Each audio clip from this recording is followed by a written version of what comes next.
সাইয়েদনা আদম আলাইহিস সালাম বিনয়ী ছিলেন। ওনাকে সৃষ্টি করার পরে আল্লাহ বললেন, ইয়া আদম সাল্লিম আলা উলাইকান নাফার। আদম, এই যে ফেরেশতারা বসা, সালাম দাও। আদম বলেন, না, আমি সালাম দিব কেন, আমারা দেয় না কেন? অনেক মুরব্বী আছে বলে, আমি দিব কেন, তোরা আমারে দিবি। এরকম আছে না নাই? না, সালাম সবাই সবাইকে দিবেন। স্বামী স্ত্রীকে দিবেন, স্ত্রী স্বামীকে দিবেন, বড়রা ছোটদের দিবেন, ছোটরা বড়দের দিবেন, এক ভাই আরেক ভাইকে দিবেন, বোন ভাইকে দিবেন। তাহলে ফ্যামিলির মধ্যে শান্তি দিয়ে ফ্যামিলিটাকে সমৃদ্ধ করে দিবে কে? কারণ সালাম অর্থই শান্তি। সালাম অর্থ কি? ফ্যামিলির মধ্যে আমাদের এই সালামের প্রচলন নাই। বিশ্বনবী সাল্লাল্লাহু আলাইহি ওয়াসাল্লাম স্ত্রীদেরকে আগে সালাম দিতেন, সাহাবাদেরকে আগে সালাম দিতেন। মা আয়েশা বলেন, এত বছর বিশ্বনবী সংসার করলাম, একদিনও আগে সালাম দিতে পারি নাই। সবসময় বিশ্বনবী আমাকে আগে সালাম দিয়ে দিতেন। তো সাইয়েদনা আদমকে সৃষ্টি করার পরে আল্লাহ বললেন, আদম সাল্লিম আলা উলাইকান নাফার। বুখারীর বর্ণনা, ফেরেশতাদের এই দলটাকে তুমি সালাম দাও। সাইয়েদনা আদম আলাইহিস সালাম অহংকার করেন নাই। তিনি বলেন নাই যে কেন দিব, ফেরেশতারে বলেন না আমারে দিতে, এটা বলছে না। উনি সালাম দিলেন, ফলে ওনার অন্তর থেকে অহংকার মুক্ত করে দিল কে? আল্লাহ। বিশ্বনবী বলেছেন, আল বাদিউ বিস সালামি বারিউম মিনাল কিবর। আগে আগে যে সালাম দিয়ে দেয়, আল্লাহ তার অন্তর থেকে অহংকার তুলে নেয়। মান কানা ফি কলবিহি হাববাতু খারদাল মিনাল কিবর লা ইয়াদখুলুল জান্নাতা আবাদা। যার অন্তরে যাররা পরিমাণ অহংকারের ছিটে ফোঁটা থাকে, সে আল্লাহর জান্নাতে ঢুকতে পারবে না। আল্লাহর জান্নাতে ঢুকবে বিনয়ীরা। কারা? যারা বিনয়ী, মুতাওয়াদি, হাম্বল, যাদের মধ্যে হাম্বলনেস আছে, যারা বিনয়ী, তারা জান্নাতে ঢুকবে। তো সাইয়েদনা আদম আলাইহিস সালাম বিনয়ের পরিচয় দিলেন, কিন্তু শয়তানকে আল্লাহ বললেন উসজুদু। শয়তানকে বললেন, শয়তান সেজদা দাও।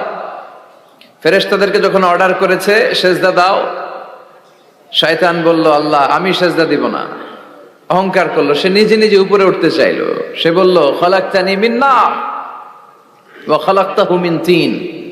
আপনি আমাকে বানিয়েছেন আগুন দিয়ে, আগুনের ধর্ম উপরের দিকে ওঠা। আগুন জ্বালিয়ে দিলে লেলিহান শিখা কই যায়? উপরে যায়। ওয়া খালাকতাহু মিন তিন। আর আদমকে বানিয়েছেন আপনি মাটি থেকে, তা আমি কেন সেজদা দিব? আদমই না আমারে দিবে। আল্লাহ শয়তানকে চির জাহান্নামী বানিয়ে দিল। চিল্লায় বলেন ঠিক কিনা? আর বিনয়ের কারণে আদমকে আল্লাহ বানালেন আশরাফুল মাখলুকাত। কি বানালেন? সৃষ্টির সেরা। এজন্য নূরের ফেরেশতারাও সাইয়েদনা আদমকে সেজদা দিতে বাধ্য হয়েছে। চিল্লায় বলেন ঠিক কিনা? তুমি মাটির আদমকে প্রথম সৃষ্টি করিয়া ঘোষণা করিয়া দিলে শ্রেষ্ঠ বলিয়া, তাই তো নূরের ফেরেশতা করে আদমকে সেজদা। ঠিক কিনা? তাই তো নূরের ফেরেশতা করে আদমকে সেজদা। সবার চেয়ে সম্মান দিলে মাটির আদমকে। আল্লাহু আল্লাহু তুমি জাল্লে জালালুহু, শেষ করা তো যায় না গে তোমার গুণগান। আল্লাহু আল্লাহু, সুবহানাল্লাহ পড়েন। এজন্য আমরা যেন বিনয়ী হই, আমরা যেন নিজেকে ছোট মনে করি। আপনি নিজেকে ছোট মনে করলে আল্লাহ আপনাকে বড় বানায় দিবে। আর যদি নিজেই নিজেকে বলেন আমি বড় আল্লামা, আমি সব জানি, তাহলে আল্লাহ বলবে তোর স্থান হচ্ছে সবচাইতে নিচে। ঠিক কিনা? আবু নাওয়াস একজন কবি ছিলেন। উনি বলেছেন, ওয়াকুল্লি মাইয়াদাঈ ফিল ইলমি ফালসাফাতান হাবাসতা শাইআন ওয়া গাবাত আনকা আশিয়াউ। কেউ যদি তোমারে বলে যে আমি সব জানি, তুমি দুই আঙ্গুল দেখিয়ে বলো তুমি কিচ্ছু জানো না, তোমার শিখার অনেক বাকি। জাননেওয়ালার উপরও জাননেওয়ালাও আছে। ঠিক কিনা? এজন্য আমরা যেন বিনয়ী হই। বিনয়, হাম্বলনেস, আরবিতে বলে তাওয়াদু, এটা খুবই জরুরি। এগুলো আমাদের মধ্যে এখন নাই। আমাদের মধ্যে ইগো প্রবলেম আছে না নাই? অহংকার, জেলাসি, অ্যারোগেন্স, এগুলো থেকে সম্মানিত ভাইয়ের আমাদেরকে বেরিয়ে আসতে হবে। দেখবেন সমাজে যারা খুবই হাম্বল, বিনয়ী, তাদেরকে সবাই পছন্দ করে না?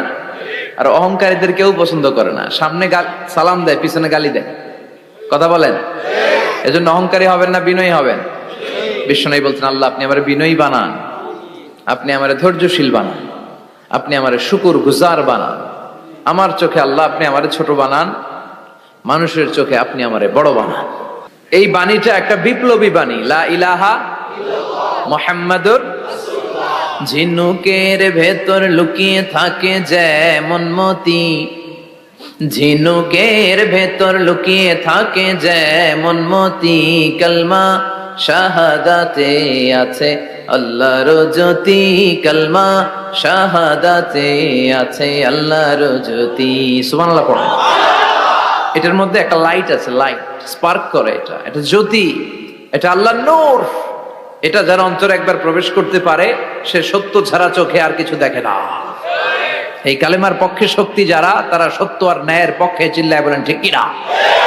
এটা পৃথিবীর সবচাইতে শ্রেষ্ঠ জিকির, আফদলু জিকির লা ইলাহা ইল্লাল্লাহ। আবার বিষ্ণু বললেন মান ক্বালা লা ইলাহা ইল্লাল্লাহ সিদকান মিন কলবিহি দাখালাল জান্নাহ।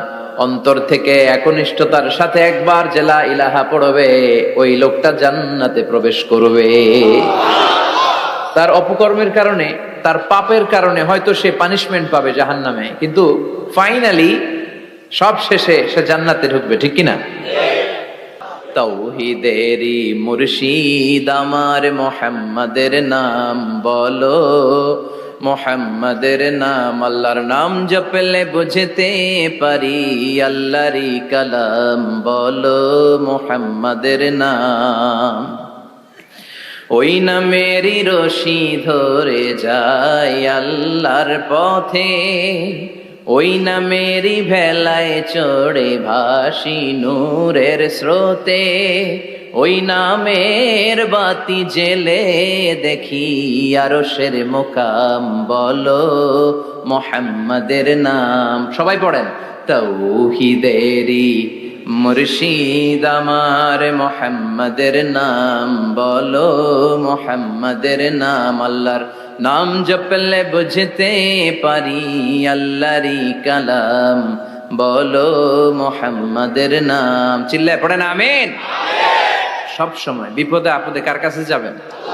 আপনার বিপদ দূর করতে পারে কে? আপনারে অসুস্থ থেকে সুস্থ বানায় দিতে পারে কে? মনের জ্বালা যন্ত্রণা মিটাতে পারে কে? আল্লাহ ছাড়া কেউ পারবে? কোন মুফাসসিরে কোরআন আপনারে বাঁচাতে পারবে?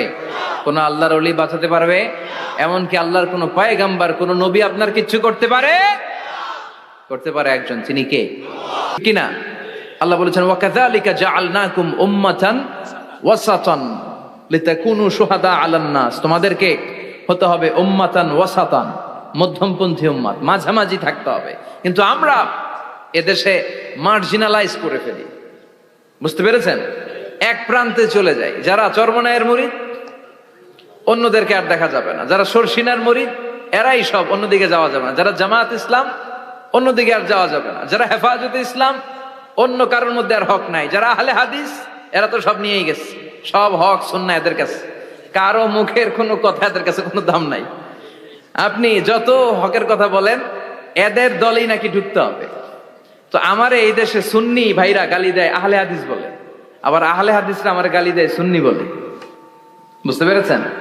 মাঝামাঝি থাকাটা এই বাংলাদেশে খুব কঠিন, কিন্তু আপনাকে মাঝামাঝি থাকতে হবে, আপনাকে ওয়াসাতিয়ার পদ্ধতিতে আসতে হবে। উম্মাতান ওয়াসাতা, মাঝামাঝি, মাঝামাঝি, ডানেও না বায়েও না, সিরাতুল মুস্তাকিমে ডান বাম নাই, এটা সোজা।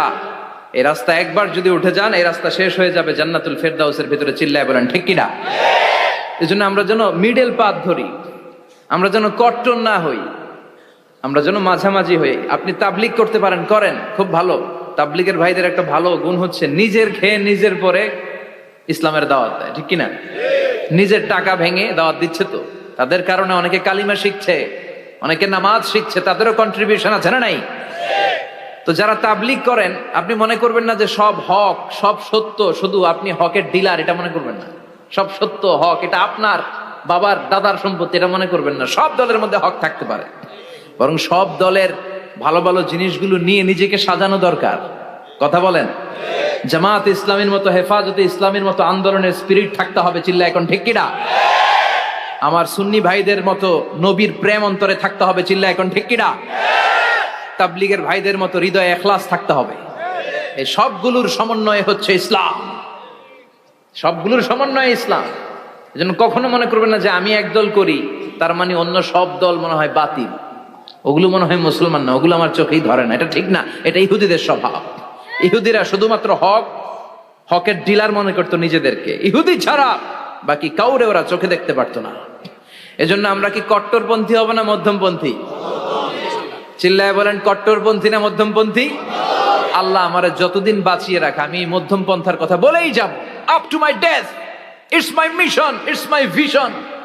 এটাই আমার লক্ষ্য, যে মধ্যম পন্থার ইসলামকে প্রমোট করা, যেটা বিশ্বনবীর ইসলাম, যেটা মদিনার ইসলাম, যেটার মধ্যে বাড়াবাড়ি নাই, ছাড়াছাড়ি নাই, ঠিক কিনা? আল্লাহ তুমি আমাদেরকে বুঝার তৌফিক দান করো।